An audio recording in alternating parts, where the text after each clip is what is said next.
Hey everyone, this is Grady from SUBOVERLAND, and in this video I'm going to go over some questions that we had on our last video. I just launched last Friday, and it was about the high top that we're putting on the Suburban. So I'm going to go over all the questions. Let's get right into it.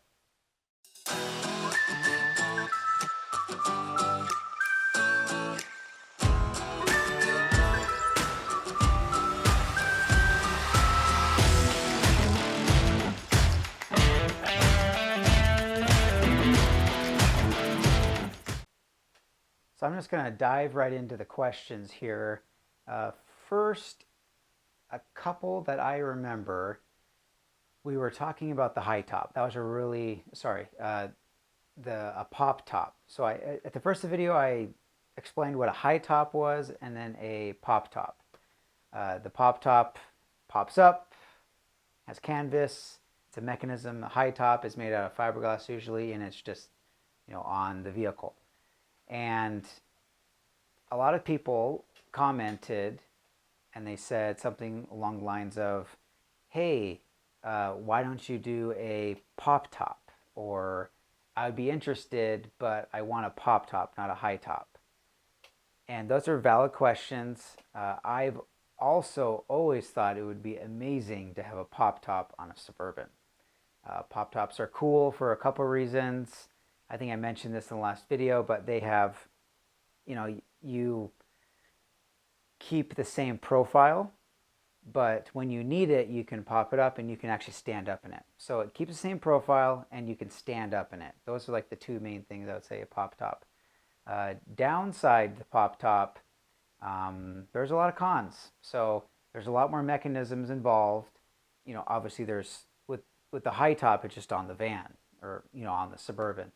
So you don't have to worry about, things breaking or mechanisms breaking or canvas getting old or needing to be sewed up or zippers breaking, or when you're camping at night, how's the insulation? The fiberglass high top is usually going to be better insulated versus, just some canvas. I know they make insulated canvas and things like that, but you're still kind of get like that tent feel. And so I would say those are some of the downsides I see to a pop top, just more maintenance in general. But another positive is, because they do pop up so high, usually you can do a bed up there. And so you can have sleeping quarters up top and then living quarters underneath with your kitchen and stuff, which would be cool. Trust me, guys, I think a pop top would be awesome. A long time ago, I saw a thread with a guy doing a pop top on a Suburban, and I was like, okay, coolest thing ever. Big kicker here though, there's a company doing it. I'm not going to name any names, but they're probably a great company or whatever. I'm not like bashing the company. I'm sure they're super cool, but it's a very expensive addition to your Suburban. It's $25,000 to $30,000 to do a pop top. You heard me right, $25,000 to $30,000. Okay, so maybe I'm completely crazy, and you guys can comment below if you think so.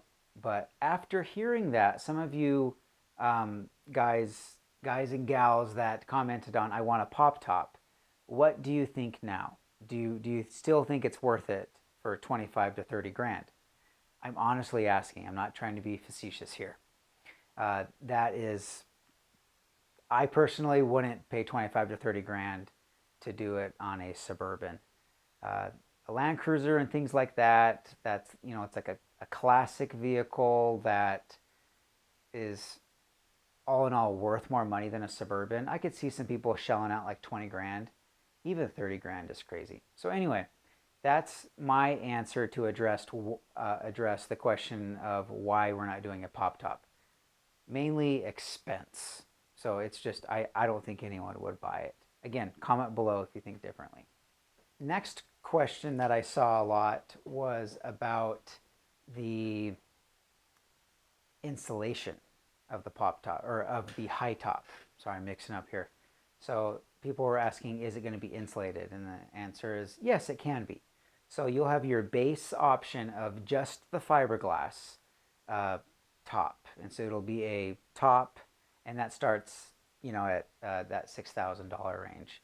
And if you look at some other, high top installation or high top companies out there that are installing these things on vans, it's a pretty similar setup where they have the base top, and then you can add on like insulation, lighting, max air fan, AC units, what else? Solar panels, stuff like that. So it'll be a similar setup. So it'll be the initial high top will be around $6,000, and then you can add on from there with the insulation package. So yes, it will be insulated. Another question we were getting was about a roof rack. So I get it, everyone wants a rack. Racks are sweet for these things, and good news, there are options. So obviously we don't have it yet, but when we start doing, if we start doing these high tops, then we will have an option to put a rack on there of some sort. And so we'll get the load bearing and things like that, data and everything. But yes, there would be an option to have a rack on top of these. So in case, all of you guys that were asking about that. I'm just looking here too, some of these comments. Some people were asking about the finish inside of the high top. And so again, I think you'll have a couple different options there. Base option would just be a kind of like a polymer where you paint over the fiberglass so it doesn't have that fiberglass rough look. And kind of like a Raptor liner, if you guys know what that is. So essentially you would have that. So that wouldn't be insulated. But then if you go with the insulation package, you would have the insulation, and then over the insulation, you could have like this really thin, glossy white material. We haven't done this yet, but I'm just, with my knowledge of the high top companies, I'm going off of that. And I believe that we could replicate that, where it would be a gloss, white with some recessed lights in there. And so that would look clean. And then we also might look into just doing like a regular ceiling that we've done with like some shiplap potentially, or some sort of, wood finish. We could look into that also. Okay, here's some more. Ramifications of this modification. If you have a sunroof. So the sunroof would essentially be eliminated. You wouldn't be able to use a sunroof. The high top would go over it. Also on the same question was the AC. So the rear AC. There's rear AC in all Suburbans of this era that we're doing. And just like our builds that we do like our ceiling on, it really just depends. I can't remember exactly what year. Sometimes when we eliminate the rear AC, control box by, putting the wood over that, you can still turn on and off. The rear AC still functions, but it doesn't go through the vents, obviously, because they're eliminated. Instead, it goes to the footwell or the, where it would dump out into the ceiling. And so it still blows and it still is cold, but you're not going to get like the vents. Other models, it's just completely eliminated. No more rear AC, which, I mean, call me crazy, but the front AC on a Suburban I think they're really good. And so depending on what passengers and things you have, if this is going to be a camper, maybe you have like a third or a fourth passenger back there, they're going to be fine, in my humble opinion. So I don't think that's a big issue personally. For the last part of this video, I just wanted to go over some numbers here that I've been thinking about and why this would be a good option for someone and why someone would want to do it. So essentially, again, it's going to be like a 14-inch top, so you're gaining about 14 inches of headroom, which gives you enough to be about an express fan, about 53 inches of total headroom from the ceiling to the floor. Okay, so 53 inches. That's about an express van again. So bear with me, I'm trying to explain this. If you're going to build out a low roof van, an express van or Econoline, a four-wheel drive one. So you're going to go buy a two-wheel drive van that's, I don't know, around 10 grand for a decent one. Vans are kind of expensive. They're actually more expensive than Suburbans. Fun fact. And so you're going to spend around 10 grand for a decent van. Then you're going to go get a four-wheel drive conversion. That's going to be 15 to 20 grand. Let's just say 15 grand on the low end, closer to 20. But so you're in at 25K for a, older van. That's four-wheel drive now with new components, but you still need to do fluids and mechanical work and tires and shocks and different things like that. And so 25K, remember that number. So 25K gets you a four-wheel drive van that you did on yourself. You did all of this work on yourself, by the way. You bought it on Craigslist, or you bought it on Marketplace by yourself. You found the company and you did all that legwork. So that's a lot of time. So 25K. So we sell a base Suburban for 10 grand that has all the mechanical work. But let's just say you're going to go do it yourself. You're going to go find a Suburban, say you're mechanically inclined and you can go find it, so 5 to 10K.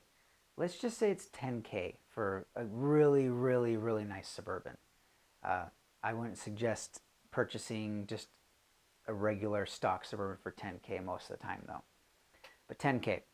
And then you put a high top on there from us, 6K. So you're in at $16,000 for a really good Suburban versus kind of not as best, not as good of a van probably. And you're in at 16K. You still need to do the fluids and everything and the tires and stuff, but 25K four-wheel drive express van, 16K Suburban. And you both have high and low range. Suburban is arguably a lot more comfortable to drive for a lot of people that I'm hearing on the comments too. And so just remember that comparison. So 25K for the four-wheel drive express van, 16K for the Suburban with the high top.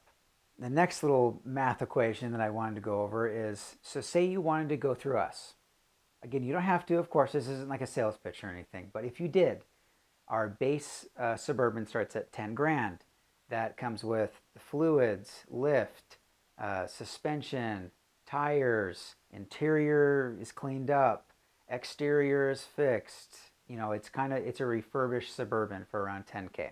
All right, you go the high top route, 6K. So you're at 16K right there with it all built out. But then you want the interior build.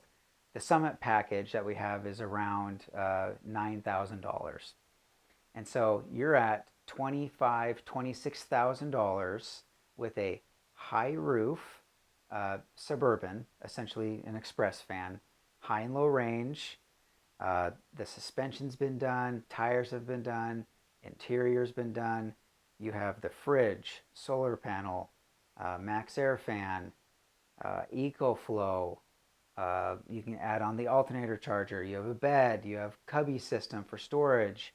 You have the high top that's insulated with lighting and things like that. And so you get a bare bones express van that you built out, with no interior build for 26K, or you get a sub-overland with a high top Suburban high top for 26K. Personally, I want to go with the Suburban high top that's already built out, and I can just go have fun. I don't have to mess with the build by myself and with the express van. Again, not a sales pitch, guys. I'm just trying to let you know kind of my thought process on why I even want to attempt doing this.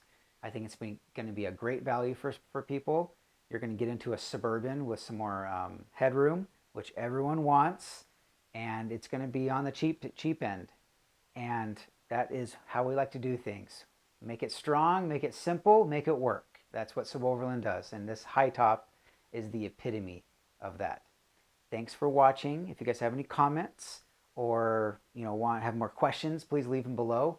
We'd love to hear them. And if you haven't subscribed, please do. We'd love to have you here on the channel, and we'll catch you on the next one.